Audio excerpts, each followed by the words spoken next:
Ann Jeffries as Marion Kirby, the ghostess with the mostess. Robert Sterling as George Kirby, that most sportive spirit. And Leo G. Carroll, host to said ghosts, as Topper.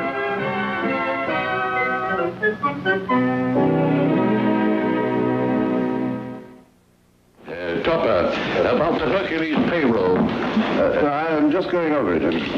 What's this, racing form? Yes, I race down to the office every morning. It keeps me in good form. But think how this might look to a customer. An officer of the bank playing the races. But Mr. Schuyler... I'm not accusing you. You're a very reliable executive. Oh, well, thank you. And I trust you implicitly. I appreciate that. Excuse me. But Mr. Schuyler... Mr. Schuyler... I'll take care of the Hercules payroll. But, Mr. Schuyler, I assure you, I haven't the slightest interest in racing. Well, if we can't go to the track, we may as well listen to the race. They're off and running. Lucy Bell steps into the lead. Then it's Muddy Shoes and Orphan Fibber. For her, Muddy Shoes in front by 1 length. Lucy Bell is second ahead. Orphan Fibber is third on the outside. And Topper. He does. Hey, go on, Topper. I've got a bet. Passing the half-mile post, it is... Topper, how do you do that? I mean, keep it up in the air like that. Oh, nothing to it. It's a hi-fi radio. See you after lunch, Mr. Schuyler. Yes. Here's your Wall Street Journal. Thank you. Oh, Mr. Topper, could I interest you in a ticket on a turkey raffle? Oh, no, thank you, Harlan. I'm opposed to gambling in any form. Okay. Besides, I prefer salami. Did you hear that, George? A turkey raffle. Yeah, I'm gonna get one for Topper. I'm tired of salami. Put this in his pocket. Get one for Henrietta, too. Okay, and one for Katie.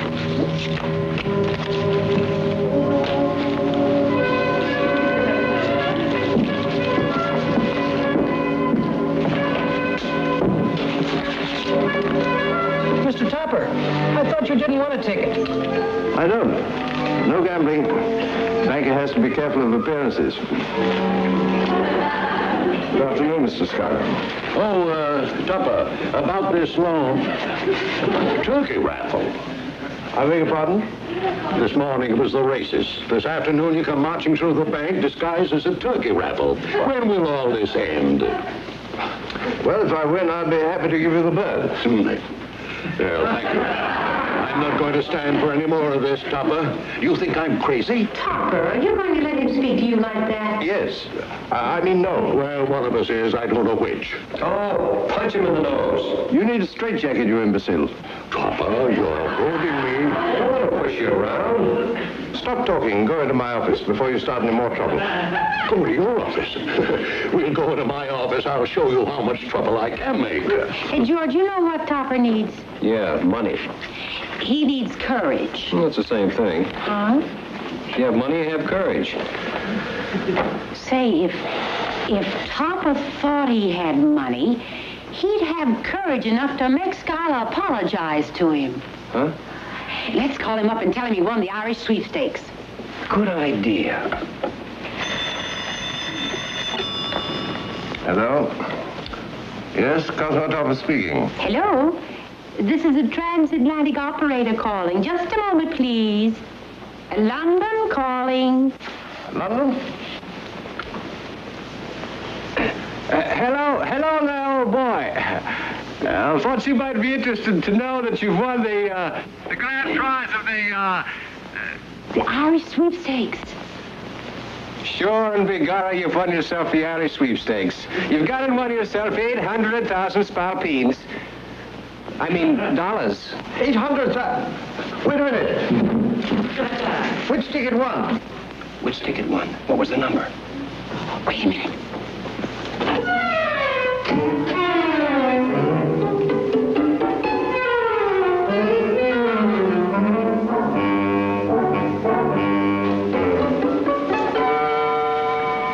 Here he is. Oh, here we are. The number is 7. 7-385-8385-6749. I'm going to get it back to him. I don't seem to have that one. Will you repeat the number? I see. Can't you remember a simple number? I've got it. 738-583-856-749. Exactly. What have you got, Toppy? Oh, thank you. Thank you very much. Marion, I've just won the Irish Sweepstakes. Really, Toppy? How much did you win? $800,000. Well, now you're going in there and make Mr. Schuyler apologize to you, aren't you? I most certainly am not. You aren't? I'm going to make him come to me. Now we're getting somewhere. Yes, Hopper? Schuyler, I want to see you in my office immediately. What happened? What are you going to give it to me? Just 1 second. Come in, Schuyler. The name is Mr. Schuyler. It's time we had a meeting of the mind. Impossible. There's only one mind between us, and I have it. Precisely the type of insult I don't intend to take from you. Sit down, Schuyler. I can roar just as loud as you. Topper. A little while ago, you said certain things to me. I demand an apology. Bravo, bravo! Yeah, Topper. I've never seen you like this. Apologize. Maybe my language was a bit strong, but Apologize. there was nothing personal about it. I lost my temper. All right, Topper, I'm sorry. Will you accept my apology? You did it, Topper. You won. No, I won't accept your apology. I quit. Quit? I'm retiring on $800,000. Good day, Mr. Schuyler. Hello. Yes, sir? Call in the bank examiners. I want the books audited right away. Yes?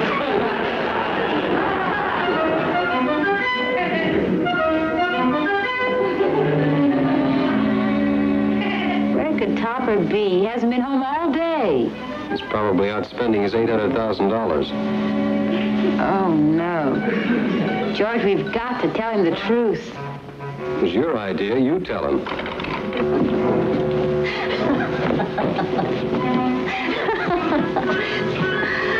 Oh, George. Uh-oh. But how could he buy those things? He didn't have the money. Did you ever hear of a charge account?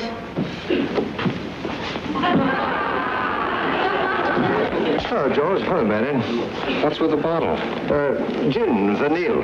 I'm going to make him a martini so big he'll be able to play water polo with the olive.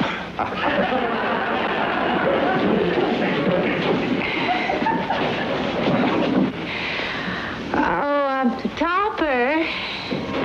Topper, dear, there's something we have to tell you. Yeah, there's something she has to tell you. Oh, plenty of time to talk on my new yacht. Yacht? You bought a yacht? Not yet, but I stopped in to price them on the way down to the newspaper office. By the way, have you seen the evening paper? Look. What do you think of that? The editor's a friend of mine. When I told him the news, he had a photographer take my picture. I expect a lot of people will be seeing my picture soon. Yeah, front and side view, with numbers underneath. And it won't be the numbers on the ticket either. Topper, dear, take my hand. Now, hold on tight. And listen to me. Oh, George, I can't go through with it. You tell. Pardon me. Hello? This is Cosmo Topper. Oh, you saw my picture in the papers. What charity do you represent? Oh, put me down for $5,000. No, Topper.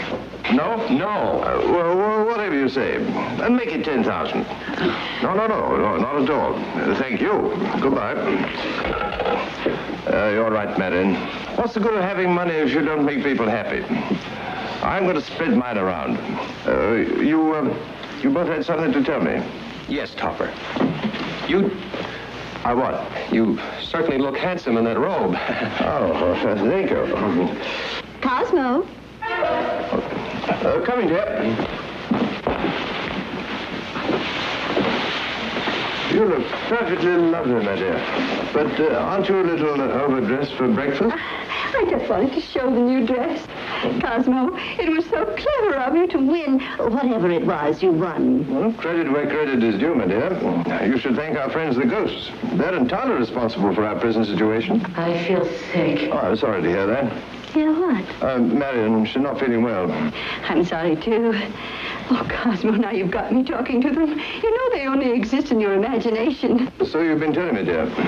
I feel silly talking to people who don't exist, but if it'll make you happy, Cosmo, I'll thank them. Where are they? I don't see them at the moment, and they're about here somewhere. Thank you. Thank you both. They have a dog. Did he have anything to do with it? Let's go and have a bite of breakfast, shall we? You go ahead, Cosmo. I'll answer the door. Right, dear. Good morning, Mr. Tupper. Mr. Schuyler, come in. My, charming. I suppose you've heard about our good fortune. Ah, yes, my wife and I read it in the paper last night. I do hope I can persuade him to withdraw his resignation from the bank.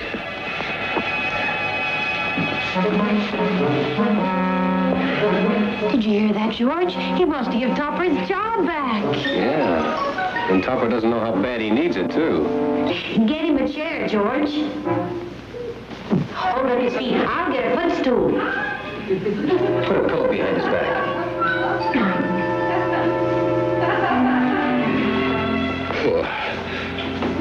Acid indigestion. Banker's stomach. Cosmo? Cosmo? Now, look here, young man. I absolutely refuse to accept your resignation.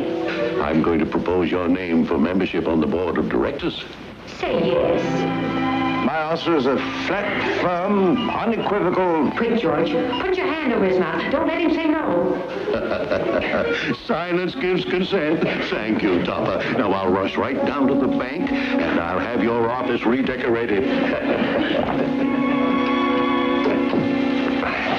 How'd you like me to do that to you?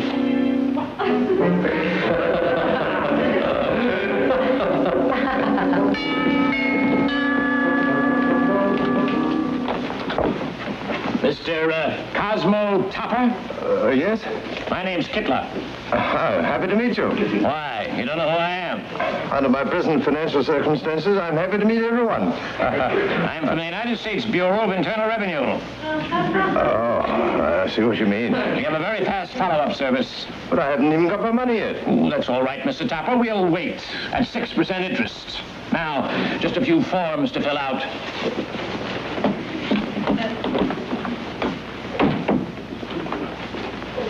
How much does it come to? On everything over $300,000, the tax is 92%. 92? I had the state tax of that and my income at the bank, and there's nothing left. Well, that's why we organized the flying squad. How many dependents? Just my wife and 3 ghosts. Well, we can't list them as dependents. Maybe I can give you something for depreciation on the house, for being haunted. Does Cosmo Topper live here? Yes. This Cosmo Topper? Yes. May I see him? I bought my wife a diamond necklace and some furs. I charged them. How am I going to pay for them? First things first. Right now, we have to figure out some way to keep you off relief rolls. Cosmo, there's a lady here to see you. Oh, not now, dear. Mr. Kittler here is helping me go bankrupt. Cosmo! My darling Cosmo! Cosmo? Somebody you know, dear? I thought you were dead. At last I found you, my long-lost husband. Your husband? But he's my husband. Excuse me, Mr. Topper, I think I should point out that you can only get a deduction for one wife. Let's get this thing cleared up immediately. I've been married to Henrietta here for 25 years. If I'm married to her, how can I be married to you? Maybe on a business trip? When were you and Cosmo married? 26 years ago. He was wiped out in the stock market crash of 1929. It affected his mind. Well, there's nothing wrong with my mind. Those ghosts. Well, as I say, he went out and never came back.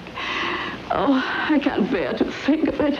But You poor Poor thing. Cosmo, how could you hurt her like that? Henrietta, who are you going to believe, her or me? After all, you must admit her story is much more logical than yours. I mean, a dog who drinks martinis. Do you think I come here without proof? I'll show you my proof. She's a phony, I tell you. We got to top her. In matters like this, he's a babe in the woods.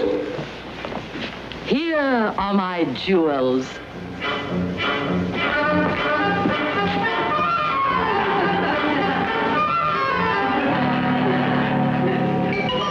Still think Papa's an innocent babe? Yeah. They should have stayed out of the woods. Cosmo Topper Jr.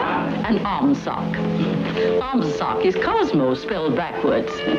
Boys, this is your father.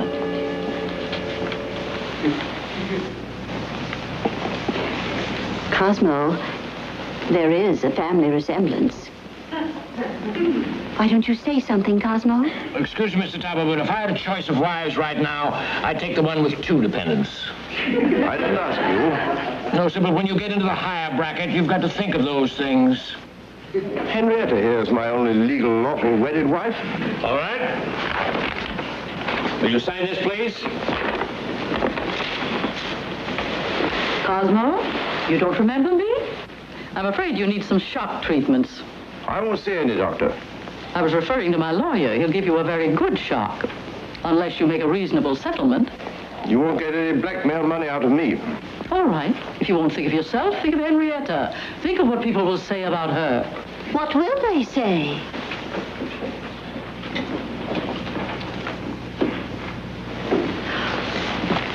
Oh, no. Oh, dear.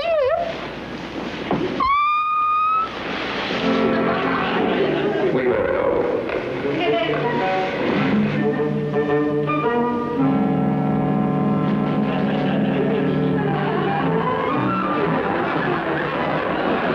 Your wife writes a very fine hand, Mr. Topper. Cosmo! Cosmo! Come in, dear. I was floating up the stairs like a balloon. Oh, naturally you were floating like a balloon, dear. You're lightheaded. Cosmo, I've seen you float, but it's never happened to me before. That proves that you're my wife. It does? I float, you float, and that woman in there can't even get off the ground. Oh, God, we were so happy together until you won that money. Now everybody's trying to destroy our marriage.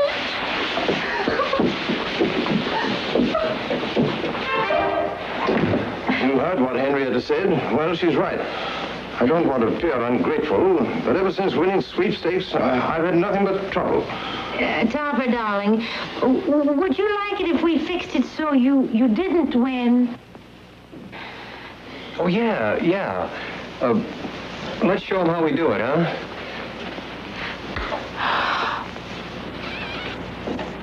Oh, don't strain yourselves. There. It's all taken care of. You didn't win. What do you mean, taken care of? The income tax man is still in there. And that woman who claims to be my wife. She puts on a performance like a well-rehearsed act. Well, I bet she's pulled this on lots of people. Let's have a look at her purse.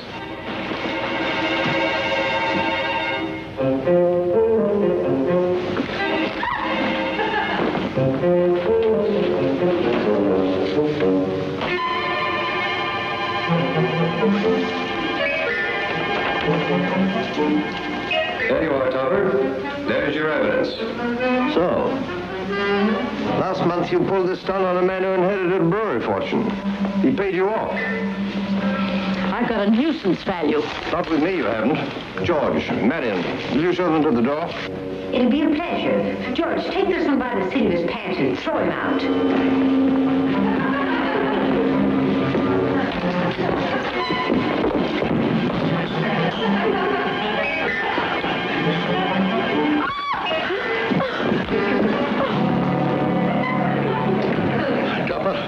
I'm not going to ask you what's the trouble with these people. Sometimes I think I have eye trouble, but when I listen to your explanations, I know the trouble's with my ears. Yeah, look at that newspaper.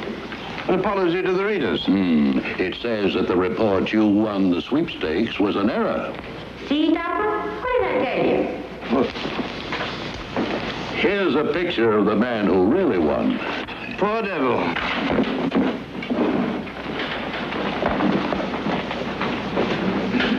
What's his address? Oh, thanks for the floor show. Maybe I can catch you some other time. Goodbye, Mr. Topper. Oh, he was rather nice. I'm beginning to miss him already. That's the best news this paper ever published. Now maybe my wife will stop ding-donging at me. Mr. Schuyler, is my position at the bank still open? It certainly is, Topper. I couldn't get my work done for wondering who was going to do yours. Come along, we'll get down there and get busy. Goodbye, Mrs. Topper. Oh, Henrietta, look, I didn't win the sweepstakes. Not a dime. And by losing $800,000, I make a big profit. I really don't know what is going on. I'll explain. No, don't. I'm confused enough as it is. I just want things to be the way they were before we got that awful money. Our own little home and you floating around in it. Thank you, dear. Of course, you understand the furs and the necklace will have to go back. Oh, I don't mind. Really, I don't. We were much happier without them.